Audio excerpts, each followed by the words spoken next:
fasse OK, et que je crée une esquisse ici sur le plan de face, je vais dessiner par exemple un rectangle par là, un autre rectangle comme ceci, un parallélogramme par exemple ici, un autre comme ceci, et un troisième ici. Voilà, je fais un enchevêtrement d'entités, mais c'est juste pour montrer l'outil sélectionné. Donc déjà, la première manière d'accéder à l'outil sélectionné rapidement, c'est par clic droit ici, sélectionner. Vous vous débarrassez de l'outil que vous portiez pour vous retrouver avec le pointeur de sélection. On aurait très bien pu accéder à l'outil sélectionné directement ici.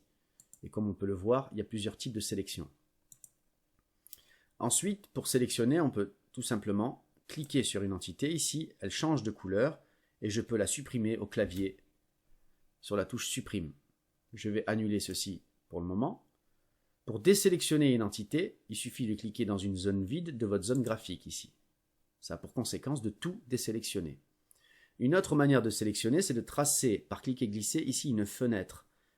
Quand je vais de la gauche vers la droite, ici, seules les entités complètement comprises dans la zone que j'ai tracée sont sélectionnées. Donc de gauche à droite, c'est bleu, mais regardez ici, si je vais de droite à gauche, c'est vert.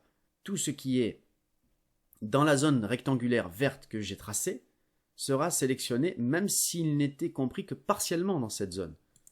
Hein, on voit bien ici, si je vais vers la droite, voilà, ici, on a bien vu que les deux traits étaient compris dans ma zone verte, ainsi que ces deux-là.